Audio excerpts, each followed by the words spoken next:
अहम खबर दें आपको, इस्लामाबाद हाई कोर्ट ने शेख रशीद के खिलाफ 2 मुकदमों में कार्रवाई रोकने के हुक्म में तौसी कर दी है। शेख रशीद के खिलाफ आसिफ जरदारी पर इमरान खान के कत्ल की साजिश के इल्ज़ाम का मुकदमा दर्ज है। अदालत ने एक ही इल्ज़ाम में कई FIR के खिलाफ केस का तहरीरी हुक्मनामा जारी कर दी। जस्टिस तारिक महमूद जहांगीरी ने गुज़िश्ता समाअत का 4 सफ़हात का हुक्मनामा जारी कर दिया है।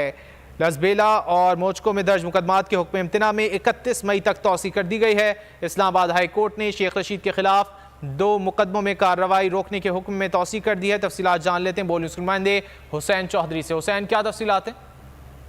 जी देखिए, साबिक वज़ीर दाखिला शेख रशीद के खिलाफ जो मुतअद्दिद FIR थी, उनके अंदराज के खिलाफ जो है वो केस की समाअत थी। इस्लामाबाद हाई कोर्ट ने जो है वो अपना तहरीरी हुक्मनामा जारी करते हुए इस केस की समाअत में जो है वो 31 मई तक जो है वो तोसी कर दी है। और हुक्म इम्तना के जो ऑर्डर थे उसमें हुक्म इम्तना में भी 31 मई तक तोसी कर दी है। साबिक वज़ीर दाखिला ने इस्लामाबाद हाई कोर्ट से रुजू किया था।